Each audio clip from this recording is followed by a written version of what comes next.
मेरो हात चाहिँ यस्तो कसरी भयो त? Hello guys, welcome to my mini blog. मेरो हात चाहिँ त्यस्तो कसरी भयो भनेर जान्नको लागि चाहिँ भिडियो लास्टसम्म हेरिदिनु है त। आज चाहिँ आमा बाबाहरू बारीमा हुनुहुन्थ्यो कि मकै खन्नको लागि भनेर, अनि दिउँसोतिर मम्मी र म पनि चिया नास्ता लगिदिएर बारीमा गएको थियौँ। जाँदाखेरि आमाले गोड्दै हुनुहुन्थ्यो कि झारहरू, अनि अरूले खन्दै हुनुहुन्थ्यो। भ्याइयो होला भनेर गएको त आदि पनि नभएको के। अनि यहाँ भिडियोमा हेर्नु न, झार कति धेरै छ कि, मकैको बुटो पनि देखिएन कि त्यस्तै छ झार। अनि मैले पनि एकछिन गोड्छु भनेर अनि एकछिन गोड्न लाएँ।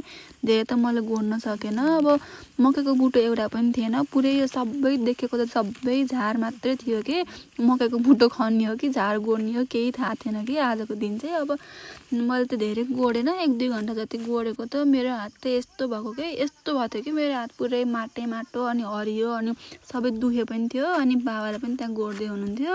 अनि मम्मी र म त फर्क्यौँ कि घाम भएर। अनि आउँदाखेरि बाख्रा त पुगेको के गोठबाट। अनि मैले सक्दिनँ होला भनेको एकैबारमा छोप्यो कि बाख्रा चाहिँ, त्यहाँ छोपेँ मैले। अनि बाँधिदिएँ मैले बाख्रालाई। बाख्रा भनेर हात खुट्टा धोएर अनि म चाहिँ थोरै चुकनी थियो, अनि त्यो चुकनी खाएँ अनि उखु खाएँ। त्यति आजको लागि बाई।